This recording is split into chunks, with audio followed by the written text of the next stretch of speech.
Hi everyone, it's Emily and Lexi from Mind Tools for Kids, here to talk to you today about anger.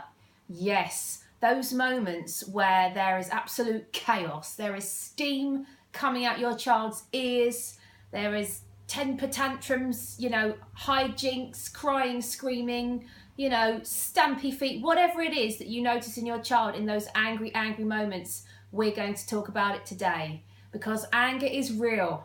And as a feisty redhead myself, it's something I have learnt to manage and continue to manage on a daily basis. So, anger, is it something you experience? Yes, sometimes. That was a firm yes, wasn't it? So, everybody's wired differently. Some people are much calmer than others and are naturally just more zen in life. And then you get life's natural hotheads. I think it's safe to say that we're more in that camp. And then you get people that are more able to express their anger. And then you can get people that bottle anger up. I'm talking like they will tolerate things and it's like shaking up a Coke can. It builds and builds and builds and the ring pull comes off and out of nowhere it's and all this chaos comes out. And sometimes, especially for kids, they don't know where that came from. It's very confusing to manage anger as an adult, let alone as a child. So one of the ways that's really easy to understand this is by thinking of anger like a volcano. So what does a volcano do? It builds up the lava and then it goes. Aha, right, so there we go. It builds up. But a lot of the time, volcanoes lie dormant and not a lot happens. There might be a little rumble every now and again, and then every couple of 100 years, there'll be a massive eruption and the boiling hot lava will come out. And anger can be a lot like that for many of us. So, I have drawn a little diagram here of a volcano. So I'm hoping you can see this. So, we've got 5 levels with a volcano. Now, let's edge forward a little bit. Edge forward.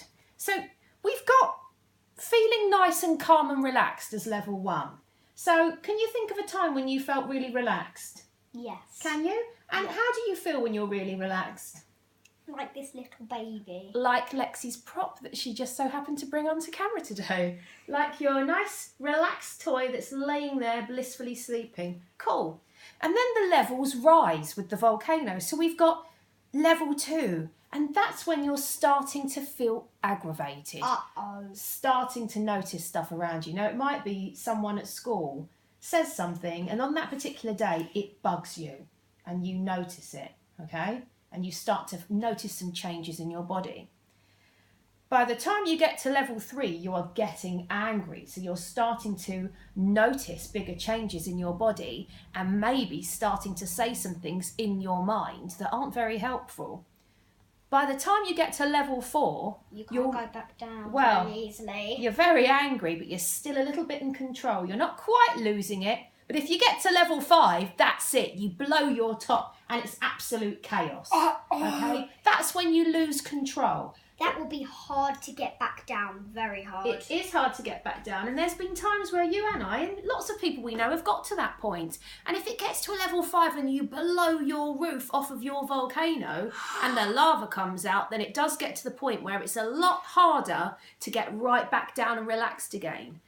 But if we start to notice what changes happen when we're angry, then it's a little bit easier to manage. So let's talk about this change when you start to notice getting angry, because that's what I'd like you to do at home. I'd like you to start to notice how you go through this process with anger so that we can start to track back what changes happen between being calm and blowing your top. Because if we can do that, we can do something differently. So let's pop this down a minute. Let's think about when you start to get aggravated by things, just little things. It might be somebody asking you to do something or something at school. What changes do you notice in your mind and in your body?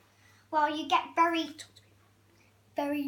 not very floppy like very usual on number 1. Instead, you go very stiff. So stiff and tense, would you say? Mm-hmm. Okay. And what do you notice about your thoughts? If people are aggravating and you're starting to get angry and slightly agitated, what do you start to notice? It's like going, everything's going wrong. Oh, so you start to tell yourself that things are going wrong. Mm-hmm. Right. So that's level 2. So when you start to really get angry, what happens then?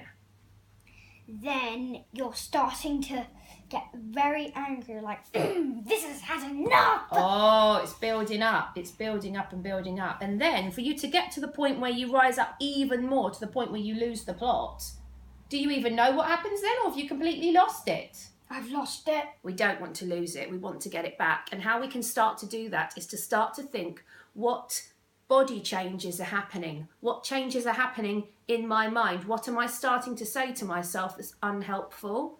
And what shifts am I noticing? Because if you feel really relaxed, the chances are you will not feel really angry. If you're walking around feeling really tense, then it's so much easier to feel angry, isn't it? But if you go really floppy now and loose, it's much, much easier. So what I'd like you to do is to start to think, where am I on this and what can I do differently? Because if we can notice it here, when we start to feel a little bit aggravated, then we can have a choice to do something differently. So talk about this, have a chat with your family and notice where you get to on this level and put some comments down and let us know your thoughts. Okay? Bye.